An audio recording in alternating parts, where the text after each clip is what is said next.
Souvent, on veut saisir l'opportunité par peur de passer à côté des occasions. Non, non, non, c'est pas bon. Et beaucoup de gens sont prêts à s'endetter pour ça.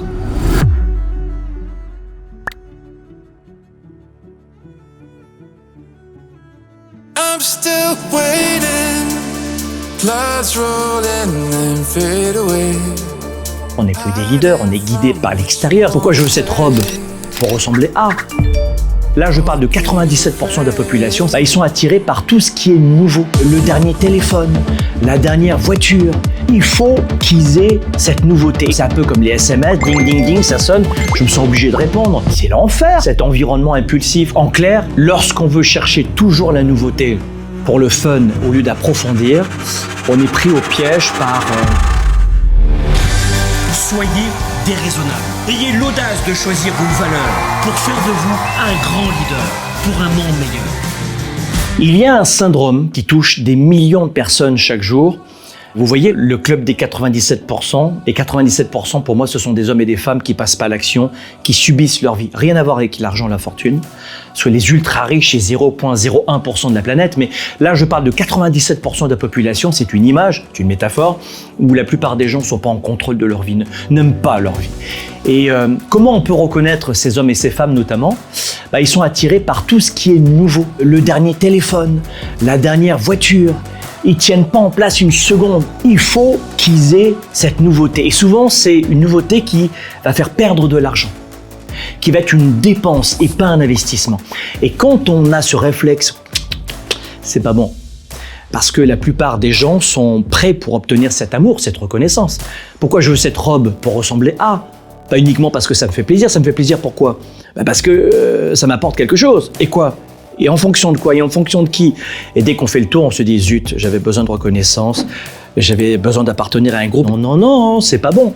Et beaucoup de gens sont prêts à s'endetter pour ça. Et ce phénomène, d'ailleurs, est appelé le syndrome de l'objet brillant. Le problème, c'est qu'il touche beaucoup de grand public. Si on met notre argent, notre temps et notre énergie dans des dépenses, c'est catastrophique finalement. Donc en clair, lorsqu'on veut chercher toujours la nouveauté pour le fun au lieu d'approfondir, on est pris au piège par un biais cognitif de notre cerveau qui est appelé la fear of missing out. Et fear of missing out, c'est un instinct qui vient de notre préhistoire. Quand nous étions hommes des cavernes et femmes des cavernes, les opportunités étaient super rares à l'époque. Il fallait donc être rapide pour les saisir, ou alors sinon tu pouvais mourir, tu vois. Sauf qu'aujourd'hui, les opportunités sont partout et on va pas forcément, en plus à chaque fois qu'on les saisit, pas mourir.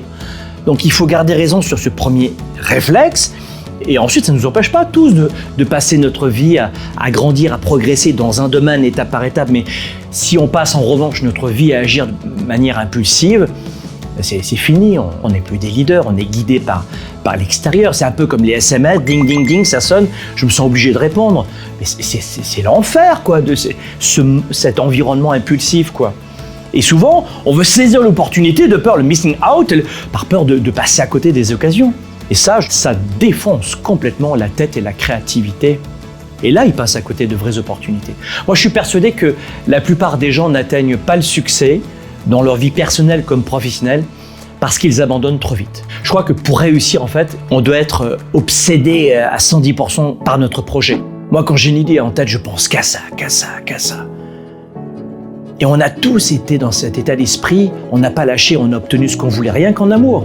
Tu voulais cet homme, tu voulais cette femme, ou ce type d'homme, ou ce type de femme, t'as été obsessif, t'as pensé qu'à ça, qu'à ça, qu'à ça, et boum, t'as rencontré la bonne personne. Tu vas être champion du monde, tu vas être médaille d'or des Jeux Olympiques, mais tu penses qu'à ça. Il faut vraiment pas nous éparpiller. Mais plus encore, je crois qu'il ne faut jamais chercher cette victoire facile. Il n'y a pas de victoire facile, c'est pas vrai.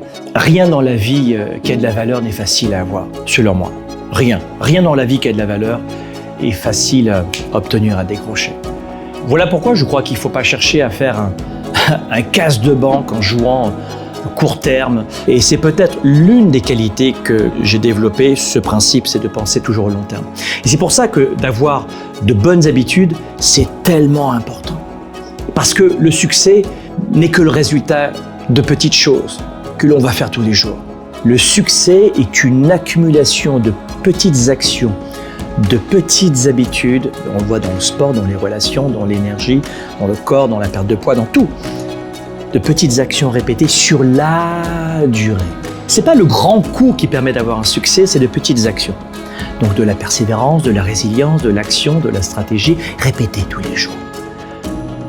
Parce qu'on construit de bonnes habitudes, répétées. Et ensuite, nos habitudes nous construisent.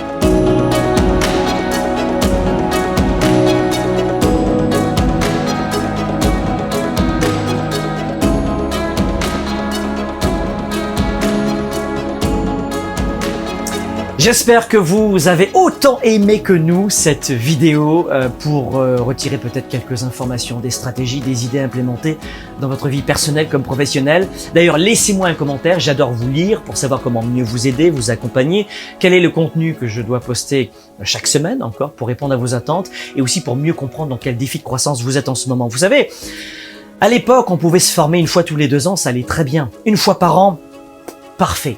Mais aujourd'hui, le monde a tellement changé que tous les 6 mois, tous les 30 jours, il se passe un événement. Et je vous parle même pas des réseaux sociaux ou rien que, et vous, si vous êtes entrepreneur, vous le savez, les funnels de vente, la programmation des publicités, le targeting des clients. Mais tout a changé complètement. Et dans sa vie privée, mais le bouleversement total. Combien d'employés quittent leur travail par milliers chaque jour parce que leur job ne fait plus aucun sens? Combien d'entre eux envisagent une réorientation, une reconversion sans savoir exactement comment s'y prendre? C'est la catastrophe en ce moment, le nombre de gens qui improvisent. La plupart des gens s'engagent dans un nouveau voyage, où souvent ils en ont tellement ras-le-bol, ils claquent la porte. Le problème, c'est qu'ils n'ont pas de méthode pour prendre du recul. Et c'est exactement ce que je te propose de faire. Je t'offre maintenant un livret digital qui va considérablement justement t'aider, notamment dans les soft skills, la confiance en soi notamment, et comment voir grand, mais aussi y aller par étapes. Clique sur le lien ici, il est gratuit, c'est immédiat et j'espère que ce livret digital pourra répondre à tes attentes pour commencer ce voyage vers peut-être une nouvelle direction pour toi.